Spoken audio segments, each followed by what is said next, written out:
അവസ്ഥ എന്താണ് എന്ന് ചോദിച്ചാൽ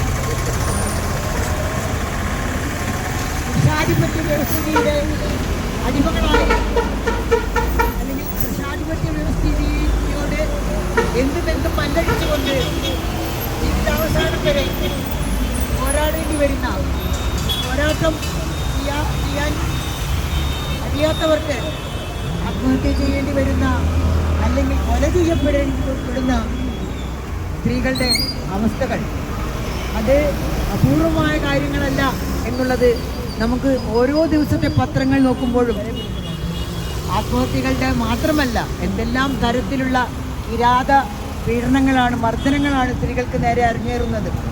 മന്ത്രവാദത്തിൻ്റെ പേരിൽ കൊല ചെയ്യപ്പെടുന്നു, അതുപോലെ മതത്തിൻ്റെ പേരിൽ കൊല ചെയ്യപ്പെടുന്നു, ദുരഭിമാന കൊല അത് വേറെ ഉണ്ടാകുന്നു.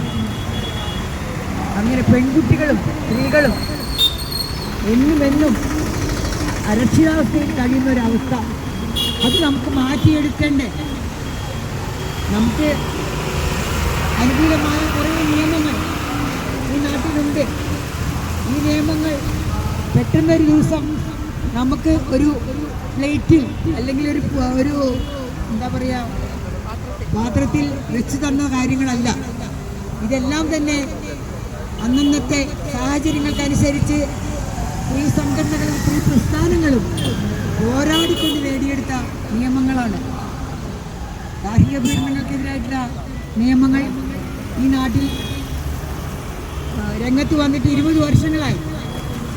ആ നിയമത്തിനും അതിൻ്റേതായിട്ടുള്ള പശ്ചാത്തലമുണ്ട്. ഞാൻ അതിലേക്കൊന്നും ഇപ്പോൾ കടക്കുന്നില്ല.